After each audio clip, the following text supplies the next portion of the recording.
한 주간 잘 지내셨습니까? 우리 앞뒤적으로 인사하도록 하겠습니다. 참 잘 오셨습니다. 은혜 받읍시다.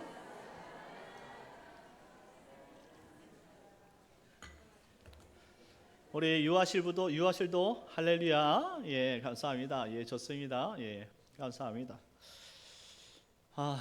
비가 온 후로 급격하게 온도가 떨어졌어요. 오늘 아침에 나오는데 16도 이렇게 써져 있더라고요. 쌀쌀해졌어요. 그래서 제가 원래 이게 잘 때에 이불 같은 걸 잘 안 덮고 자는데 요즘에는 이불을 덮게 되더라고요. 그런데 제가 오늘 나오면서 아침에 도착하니까 머리가 조금 띵해서 오늘 타이레놀을 먹었습니다. 감기 걸리면 안 되는데 지금 당장 내일 떠나야 되는데 시내산도 올라가야 되는데 상당히 답답합니다. 그래서 기도해 주시면 감사하겠어요. 그리고 성지순례에 관한 이야기는 제가 돌아와서 아주 재미있게 여러분들에게 해드리도록 하겠습니다.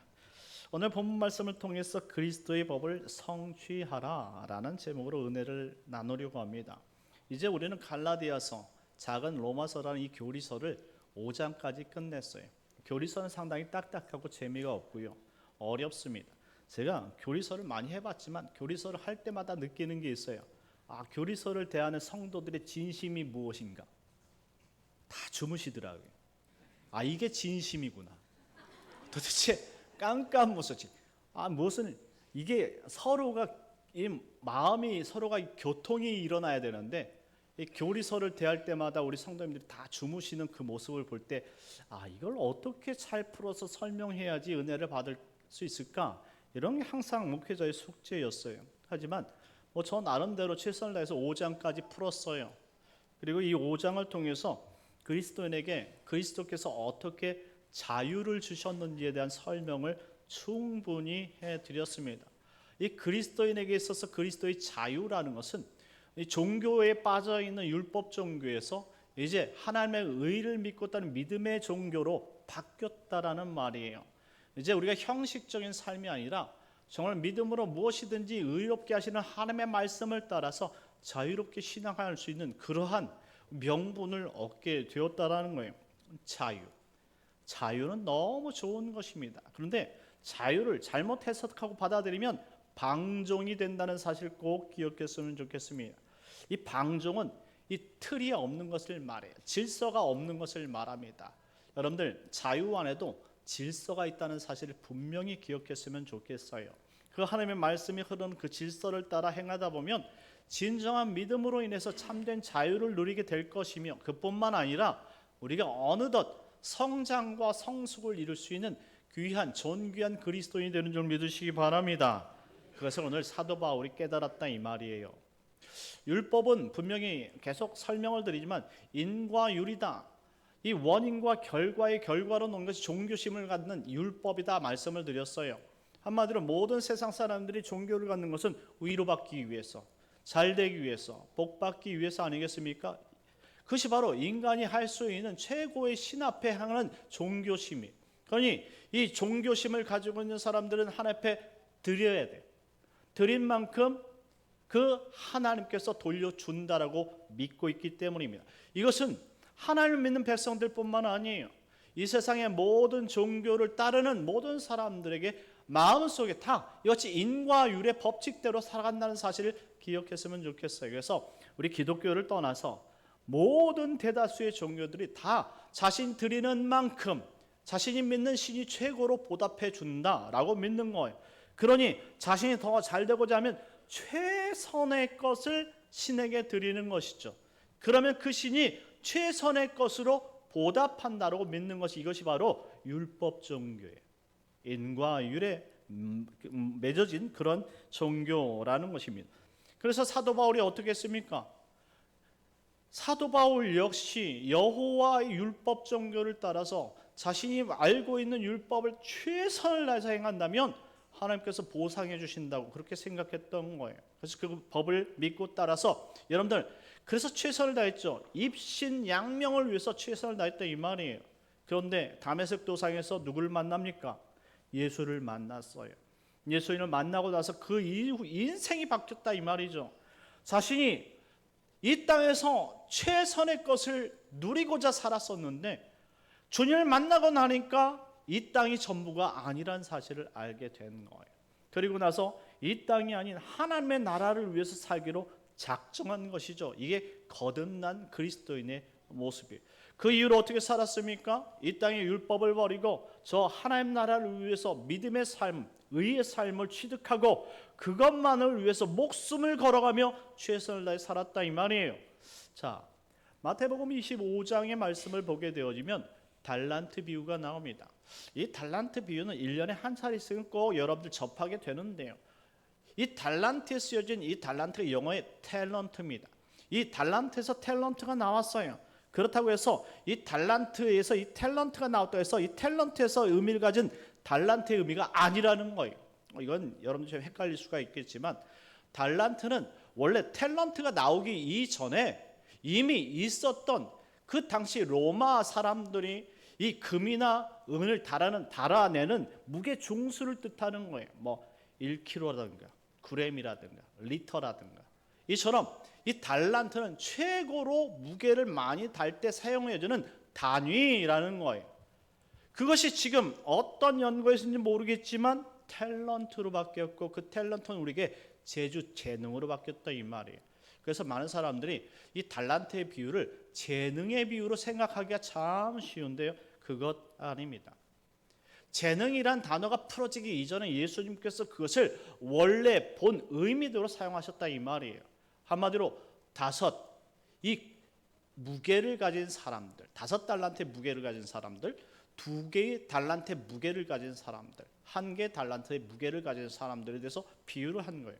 자, 그렇다면 이 비유는 무엇이냐? 바로 하나님의 은혜에 대한 비유예요. 자신의 종을 불러서 5달란트를 주고 자신의 종을 불러서 2달란트를 주고 자신의 종을 불러서 1달란트를 줬어요. 그런데 이 1달란트와 다르게 2달란트, 5달란트 가진 사람은 5달란트 남기고 2달란트를 남겼어요. 1달란트 남긴 사람은 아무것도 남기지 않았습니다. 왜 그럴까요? 여기에 핵심이 있는 것이죠. 하나님의 은혜의 무게를 감당하는 사람은 그 은혜만큼 살 수밖에 없다라는 사실을 말해주고 있는 거예요. 그게 비유 아닙니까? 우리가 받은 하나님의 은혜가 크면 클수록 주의 영광을 위해 살 수 있는 거예요. 내 죄성을 하나님께서 지워줬다, 해결해줬다, 내가 죄인이었는데 이와 같은 죄를 용서해준 것이 하나님의 은혜였다라는 사실을 고백하게 되어지면 그 받은 은혜만큼 이 땅에서 충성하며 사는 것이 달란트의 비유라는 거예요. 그런데 한 달란트 받은 사람은 뭡니까? 그래서 땅에 묻어버렸죠. 자신은 용서받은 것이 없다 이 말이에요. 주인에게 받은 것이 없다 이 말입니다. 그러니 당연히 주인이 돌아왔을 때도 묻어뒀던 걸 다시 돌려줄 수밖에 없었던 거예요. 그러니까 그 주인이 칭찬했습니까? 오히려 책망하고 내쫓아 버렸지요. 이것이 바로 우리 종교인들에게 이야기해 주는 거예요. 마치 이늘 달란트를 받은 사람들은 모두 이 땅의 종교인이며 그리고 이스라엘로 따지면 다 율법사들을 의미하는 거예요. 다 율법 종교를 따르는 모든 사람들은 하나님의 은혜가 그냥 자신이 자기 거를 위해서 바치면 하나님께서 그것을 준다라고 생각했는데 아닌 거예요. 하나님을 만났더니 이 모든 것들이 하나님께서 베풀어준 은혜라는 사실을 알고 그 은혜를 경험하니까 이제 나에게 베풀어진 그 은혜를 따라서 더 많은 것을 함께 드리고 싶다 이 말이죠. 이게 바로 은혜 받은 사람들의 입장이에요. 그러니 어떻게 했습니까? 사도 바울이 이 원래 이름이 사울입니다. 사울이라는 이름은 베냐민 지파의 첫째 왕 사울의 이름을 그대로 받아서 기록한 거죠. 자부심. 히브리 첫째 왕이 사울이에요. 그러니 그 히브리의 자랑감, 자부심이 그 이름 안에 담겨 있었던 겁니다. 그런데 예수를 만나니까 이것은 아무것도 의미가 없어요. 히브리인이라서 뭐라고 특별한 것이 없었다 이 말이에요. 먼저 그들에게 율법을 주고 하나님을 알게 하신 것 외에 그 어떤 것이 더 있겠느냐 이 말입니다. 예수를 알게 하셨는데 그것도 모르는 것이 어떻게 히브리인이 될 수 있느냐라는 거예요. 그래서 자신이 가지고 있던 이 사울이라는 큰 이름을 버려요. 그리고 이름을 그냥 헬라식으로 개명하고 말아요.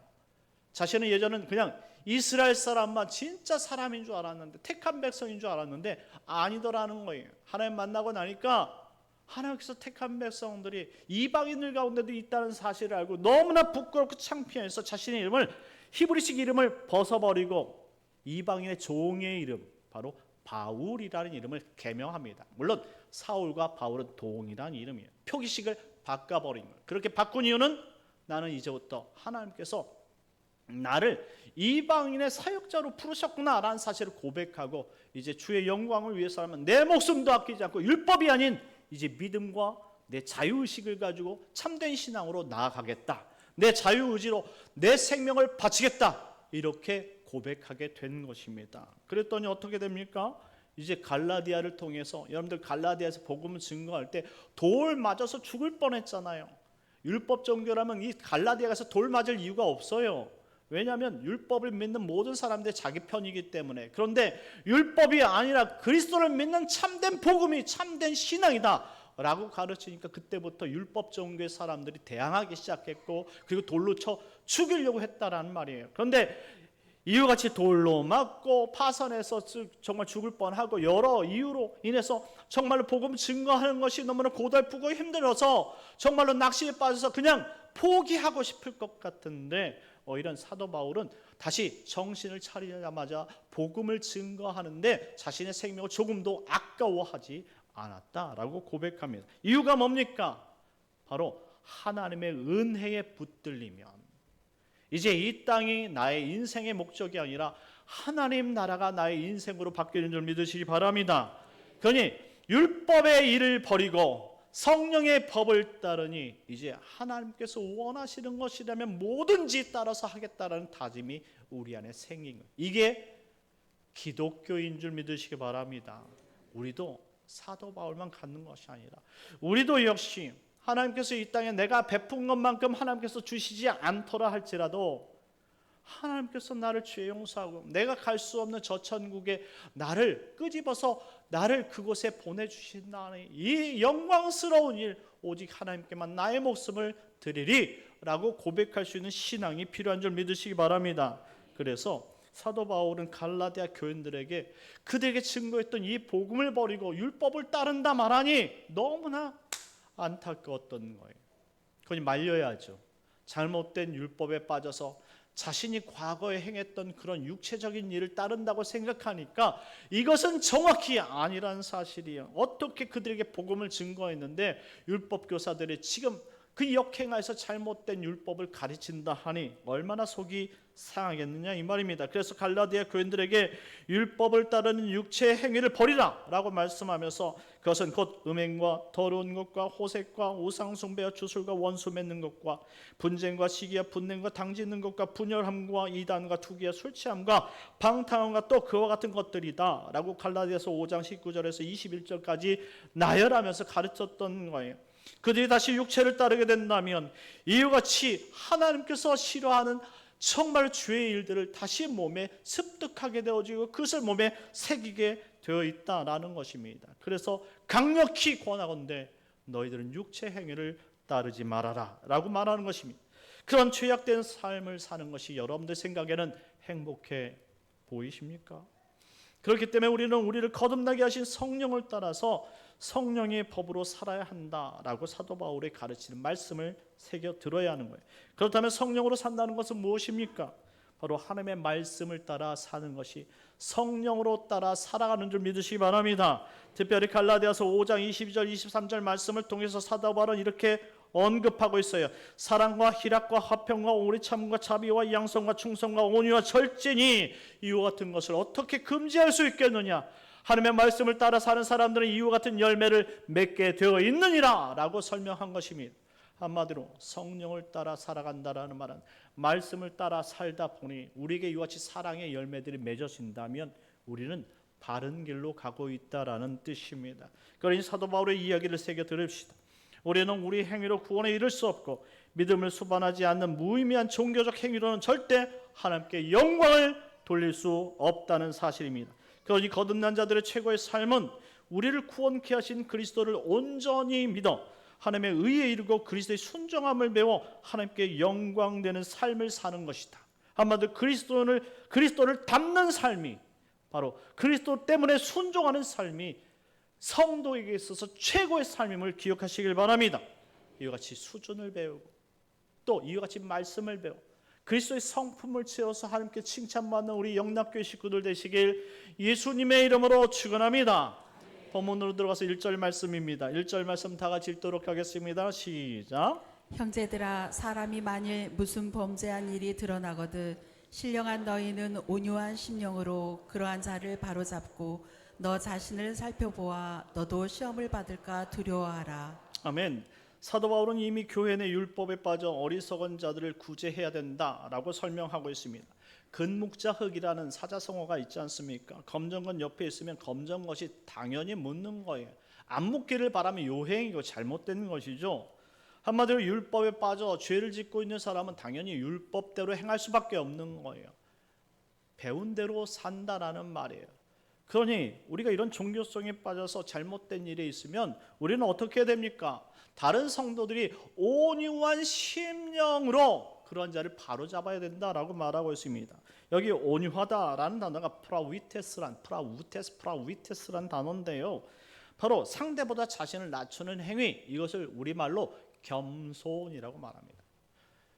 겸손히 그들을 도울 수 있어야 된다라고 설명하고 있습니다. 성도들은요, 어려운 사람을 두고 보는 사람이 아니라 어려운 사람을 돕는 사람임을 기억하시기 바랍니다. 지금 갈라디아 교회 문제는 거짓 교사로 인해서 하나님에 의해서 믿음의 파선을 당한 자들이 많다라는 사실이에요. 하지만 이와 같은 문제를 다른 교회에서 해결할 수 없으니 오직 갈라디아 교회가 지혜롭게 해결해야 된다는 사실을 언급해 주고 있는 거예요. 그러니 그리스도 안에서 성도들이 온유한 돕고자 하는 마음을 가지고 그들을 보살피고 믿음으로 그들을 돌보아 주어야 된다라고 말하고 있는 것입니다. 2절 3절 말씀 다 같이 읽겠습니다. 2절 3절 시작. 너희가 짐을 서로 지라. 그리하여 그리스도의 법을 성취하라. 만일 누가 아무것도 되지 못하고 된 줄로 생각하면 스스로 속임이라. 아멘. 너희가 짐을 서로 지라 라고 말씀합니다. 이는 교회는 하나의 공동체라는 사실을 강조하고 있는 문장이에요. 그래서 공동체에서 어떤 문제가 생기면 방관하면 안 되고 그 공동체에서 어떤 일원이라도 희생하면서 그 문제를 해결해야 된다는 사실로 이야기하고 있는 거예요.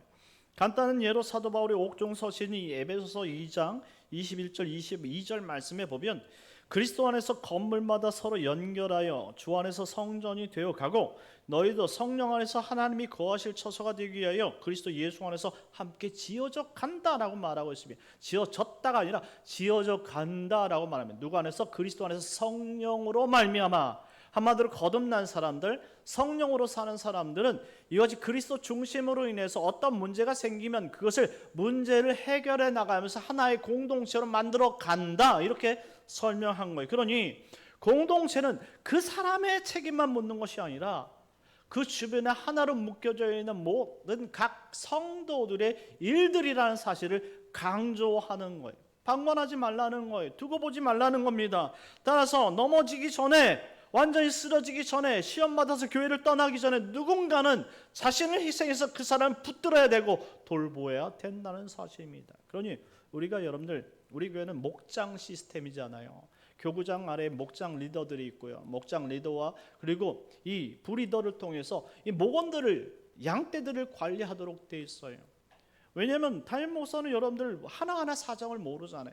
먼저 시험 받은 자 문제가 있는 사람들 누가 제일 먼저 알겠습니까? 목장 리더가 알지 않겠어요? 옆에 있는 사람이 알지 않겠습니까? 가족 구성원들이 먼저 알지 않느냐 이 말입니다. 그러니 먼저 그 문제를 발견하면 당연히 그 문제 놓고 기도해야 되고, 안 되면 그것을 목장 리더와 교구장에게, 안 되면 그것을 목회자에게 얘기해서 서로가 합력해서 그 문제를 풀 수 있도록 도와야 된다라는 설명을 하고 있는 거예요. 이것이 바로 온전한 교회를 이루는 그리스도인의 섭리, 그리스도의 섭리입니다. 그러니 교회를 믿고 따르는 성도들이 그분의 섭리를 따라 사랑으로 행하여 교회가 분열하지 않고 하나를 이룰 수 있도록 그리스도의 법을 성취하라는 말씀이 오늘 본문의 내용인 것입니다. 그런데 이와 같은 책임을 알지 못하는 성도들이 있다는 거예요. 3절 말씀에 만일 누가 아무것도 되지 못하고 된 줄로 생각하면 스스로 속임이라. 아무것도 돕지 않고 어떤 행위도 않고 난 도운 것처럼 생각하고 그거 문제 있다 이 말입니다. 손 떼면 안 된다는 거예요. 손 놓으면 안 된다는 거예요. 방관하면 그 사람 죽는다라는 거예요.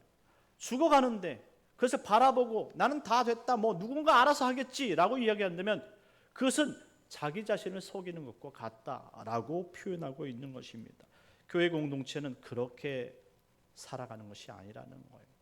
우리는 그리스도를 주로 고백하고 그 그리스도를 주로 고백한 그 신앙 고백 아래 우리가 그리스도의 몸을 이루고 있는 성도 지체들인 줄 믿으시기 바랍니다. 그게 바로 목포 영락교회예요.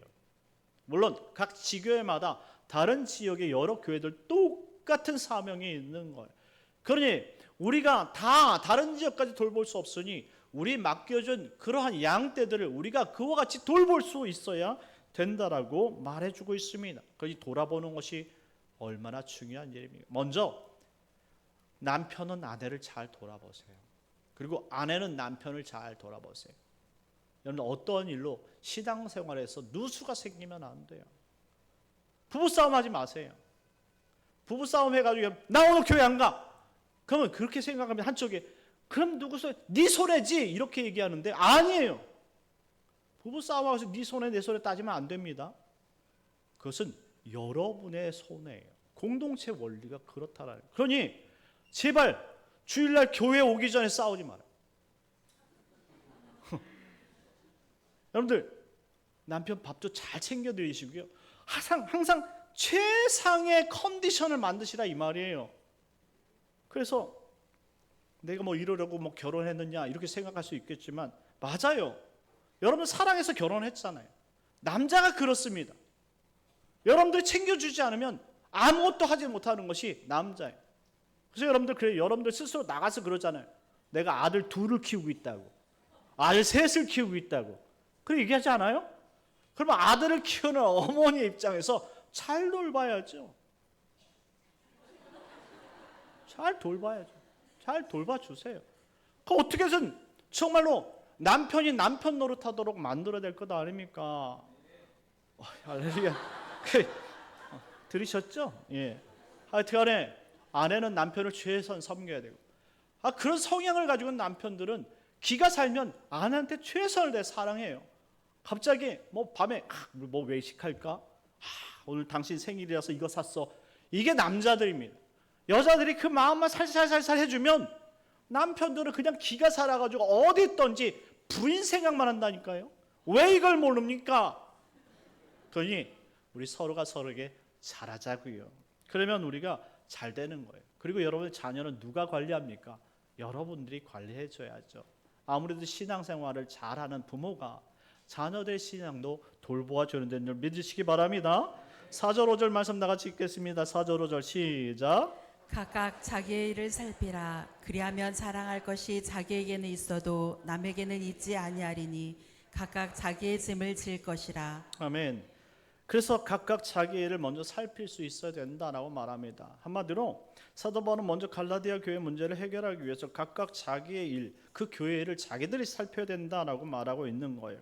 이런 모든 성도들이 이와 같은 일을 겪으면서 율법과 다른 종교심에 오염되지 않았냐 또 살펴보아야 된다라는 거예요. 그것은 또 개인에게도 또한 그런 같이 보살핌이 필요하다라는 거예요. 그러니 여러분들 어떻습니까? 지금 여러분들의 신앙생활은 건강한지 한번 살펴보세요. 여러분들 스스로가 예수를 잘 믿고 있는지. 혹시 저는 다른 목사님들은 어떻게 이야기하는지 모르겠지만 저는 여러분들이 주일날 교회 예배 참석하는 것만으로 여러분들의 신앙이 건강하다고 절대 이야기하지 않습니다. 이건 당연한 거예요. 우리가 여러분들 성도로서 주일날 예배 참석하지 않고 성도라고 말할 수는 없어요. 그리고 성도는 성도의 본분이 있는데 그 본분은 교회 참석뿐만 아니라 우리가 직장이나 가정이나 모든 삶 가운데 말씀대로 사는 것이 성도의 삶이란 말이에요. 이와 같은 삶을 살아갈 때 건강하다라고 말하는 것이지 그냥 딱 여기만 교회에 보이는 거 참석한 거 예배 자리만 이것만 참석했다고 건강해지는 것이 절대 아니란 말입니다. 그래서 우리는 성장의 개념이 아니라 성숙의 개념을 제대로 알아야 된다. 한마디로 성장은 여러분들 우리가 육체가 나이가 먹고 음식을 먹으면 성장하지만 성숙은 그때에 맞는 교육을 배우고 그 일들을 감당할 때 성숙해지는 거예요. 원래 어려움을 많이 하거나 일을 많이 한 사람들이 남들보다 더 배려심이 많고 성숙하는 것 아니겠습니까? 그래서 지난 금요 시간에도 이야기를 했는데요. 학생들이 중학교 때부터 고등학교 6년간을 공부를 하나도 안 하고 수능 당일 11월 13일 돼서 시험 100점 맞기를 바라면 이건 요행이고 잘못된 일이다 이 말이에요. 결과적으로 얘는 빵점 맞을 수밖에 없어요. 놀았으니까. 그건 대가입니다. 당연한 거예요. 그런데 우리 신앙도 마찬가지란 말이에요. 매 주일마다 1년 52주, 53주 주일 오전 예배만 출석하고 나머지 일을 하나님 말씀과 무관하게 살면 마지막 결과적으로 빵점짜리 인생 아니겠습니까? 하나님은 그렇게 가르치시는 분이 아니에요. 여러분들 집에서 여러분들 그렇게 놀고 있는 자녀들 보면 뭐라고 얘기합니까? 공부 안 할래? 그렇게 해서 대학교 가겠어? 그래가지고 나가가지고 큰 사람 되겠어? 이렇게 얘기 안 해요? 하나님께서 하고 싶은 얘기가 그거예요. 그러니 성령 하나님이 여러분 안에 들어가서 뭡니까? 너 기도 안 해? 너 말씀 안 봐? 이런 하면 난 너 심각해. 이렇게 얘기하지 않겠습니까? 그럼 가끔 가다가 여러분 우리가 넘어져요. 문제가 일어납니다. 왜? 심각하니까. 심각한데 기도 안 하려고 하니까 자꾸 문제를 일으키는 거예요. 건강 문제, 직장 문제, 돈 문제, 아이 문제, 여러 가지 문제를 여러분들에게 준다 이 말이에요. 그러니 그 문제가 왔을 때 잡으란 말이에요. 내가 지금 하나님께서 무엇인가 기도하라는 사인이구나. 하나님께서 무엇인가 우리 가정을 위해서 내가 무슨 결단을 하기를 바라는구나. 이것을 알아볼 수 있는 지혜 있는 지각이 있는 성도들이 되어야 되는 줄 믿으시기 바랍니다. 그러니 성장이 아니라 지금은 성숙의 때예요. 성장 숫자로 많이 찬 건 소용이 없어요. 물론 숫자로 많이 차면 재정적으로 풍성하니까 좋다고 이야기할 수 있겠죠. 물론 목사님들이 만나면 뭐 숫자 얘기하니까. 근데요, 숫자보다 성숙, 내용이 중요하다 이 말. 우리 성도들은 어디 있든지 주일 성수하라. 어디 있든지 정말 주님의 영광을 위해서 믿음으로 살고 정말로 거짓 행하지 않고 주의 영광을 위해서 최선을 다하는 성도님이라고 자랑할 수 있도록 여러분 성장이 아니라 성숙한 성도님들 되시길 예수님의 이름으로 축원합니다. 6절 7절 말씀 다 같이 읽겠습니다. 6절 7절 시작. 가르침을 받는 자는 말씀을 가르치는 자와 모든 좋은 것을 함께하라. 스스로 속이지 말라. 하나님은 업신여김을 받지 아니하시나니 사람이 무엇으로 심든지 그대로 거두리라. 아멘. 오늘 이 기록된 이 문장은 여러분들이 잘못 생각할 수도 있는데요. 오늘 제대로 여러분들에게 설명해 드릴게요. 오늘 문장은 성도와 목회자의 바른 관계를 이해해 주는 대표적인 말씀입니다. 사도 바울이 왜 가르침을 받는 자가 말씀을 가르치는 자 모든 좋은 것을 함께하라 라고 이야기했을까요?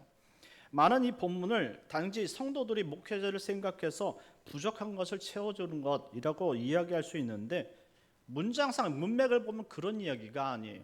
빌립보서 이야기를 살펴본다면 사도 바울은 옥중에서 자신은 어떤 형편에 있든지 자족하기를 배워왔다라고 얘기를 하고 있습니다. 그런 물질적인 이야기가 아니라는 사실을 알 수 있어요. 물론 성도가 잘 살면 그런 부족한 부분들에 대해서 목회자를 섬길 수 있어요. 그건 은혜죠. 그러면 고맙죠. 하지만 오늘 갑작스럽게 본문의 문장을 집어넣는 것은 어떤 이유일까요? 여기 좋은 것 6절 말씀에 보니까 가르침을 받는 자는 말씀을 가르치는 자 모든 좋은 것을 함께 하라고 그랬는데 이 좋은 것이라는 단어가 아가도스라는 단어예요. 이 아가도스라는 단어는 은혜를 상징하는 단어인데요. 하나님께서 자신에게 베푸신 은혜가 무엇인지를 기억하라는 이야기예요. 한마디로 가르치는 자가 뭘 가르쳤는지 기억하라는 말이에요. 한마디로 율법을 가르치는 건지 아니면 복음을 가르친 건지. 그래서 사도 바울이 갈라디아 교회를 세울 때 어떻게 희생을 했는지 그것 기억하라는 거예요. 그 좋은 것이 무엇인지를 생각하고 사도 바울이 왜 그렇게까지 생명을 걸면서 복음을 증거하고 너희들에게 이와 같이 또 서신서를 보내는지를 기억하라는 말이에요. 그러니 물질 달라는 이야기입니까? 그런 얘기 아니죠. 지금 뭡니까? 그리스도의 희생의 복음, 십자가 복음이 얼마나 중요한지 그것이 최고로 중요한 십자가의 복음이 우리가 신앙생활의 기준이라는 것을 가르쳐주고 있는 것입니다. 그건 여러분들 제가 여러분들에게 이 단위에서 항상 강조하는 신앙의 성장과 성숙 그 성숙이 가장 중요하다는 사실을 깨달았으면 좋겠어요. 이것을 가장 좋게 이야기하고 그것을 가르친다면 여러분은 목회자가 가르친 이 좋은 말씀을 보고 배워서 여러분 삶 가운데 적용할 수 있는 성도가 좋은 성도인 줄 믿으시기 바랍니다. 오늘 사도 바울은 그렇게 이야기하는 거예요. 8절 9절 말씀 다 같이 읽겠습니다. 8절 9절 시작. 자기의 육체를 위하여 심는 자는 육체로부터 썩어질 것을 거두고 성령을 위하여 심는 자는 성령으로부터 영생을 거두리라. 우리가 선을 행하되 낙심하지 말지니 포기하지 아니하면 때가 이름에 거두리라. 아멘. 그래서 자기의 육체를 위해 심는 자는 육체로부터 썩어질 것을 거둔다는 말이에요.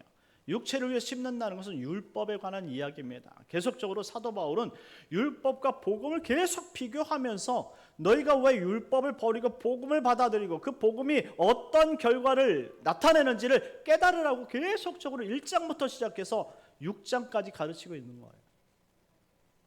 결국 율법 종교는 자신을 위한 종교라는 거예요. 육체를 위한 종교라는 거예요. 하나님도 자신을 위해서 이용해 먹는 것이 율법 종교라는 거예요. 세상의 모든 종교인들은 신이 없음에도 불구하고 믿는 이유는 자신이 그 신에게 그렇게 바치면 신이 내가 바친 그 마음을 지극정성을 알고 그것을 베풀어 준다라고 믿기 때문에 종교를 갖는다 이 말이에요. 마음이 평안하고 싶어요. 그래서 종교를 갖는 거예요. 그래서 평안하기 위해서 그러면 너는 열심히 물질을 바쳐라. 그러면 열심히 물질을 바쳐요. 그럼 평안을 준다고 했으니까. 아니면 너희가 그 종교를 위해서 최선을 해서 고행을 행하라. 그러면 그 고행을 행하는 거예요. 그러면은 그 신이 나에게 최선의 것을 준다고 보장받았기 때문에. 그런데 세상에 여러분들 신이 예수 하나님 위에 있습니까? 없잖아요. 그러니 이것은 우리가 예수 그리스도를 통해서 온전히 바른 종교를 믿어야 되는데 그것은 생명 종교밖에 없어요. 믿음으로 다가서서 하나님 앞에 영광 돌리는 방법밖에 없다 이 말입니다. 그 행위가 아닌 믿음이다 이 말이에요. 그러니 성장이 아니라 성숙을 볼 줄 알고 그 성숙으로 말미암아 하나님께서 원하시는 성숙한 성도가 되어야 된다는 거예요. 그러니까 우리가 선을 행하되 한마디로 이와 같이 믿음으로 행하되 낙심하지 말라는 거예요. 결국 때가 되면 거둘 것이니라 라고 사도 바울은 답하고 있는 것입니다. 마지막으로 10절 말씀 다 같이 읽겠습니다. 시작. 그러므로 우리는 기회 있는 대로 모든 이에게 착한 일을 하되 더욱 믿음의 가정들에게 할지니라. 아멘. 우리가 기회 있는 대로 착한 일을 행하라. 6절 말씀에 언급된 좋은 것과 이게 착한 일과 같은 아가도스의 그런 단어예요. 한마디로 하나님의 은혜대로 행하라 라고 말하는 것입니다. 하나님께서 원하시는 것이 무엇이냐? 지금 악한 자, 약한 자를 돕는 것이다. 그럼 도우라 이 말입니다. 그런데 먼저 믿음의 가정들에게 도우라는 것은 자신의 교회를 위해서 도우라는 거예요. 왜냐하면 그는 가정 중심의 교회였으니까 가정들에게 도와요. 먼저 자신의 가정을 잘 돌보고 그리고 우리 교회 그 성도들을 잘 돌볼 수 있는 성도가 되어야 된다 이렇게 말하고 있습니다.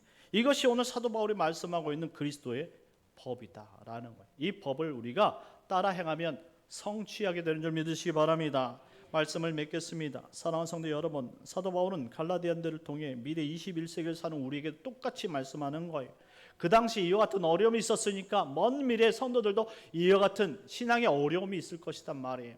종교심에 빠지지 않고 진짜 살아있는 정말로 선한 양심을 가진 예수 그리스도를 믿는 그런 참된 신앙인이 되라 라고 말씀합니다. 여러분들 예수를 만나십시오.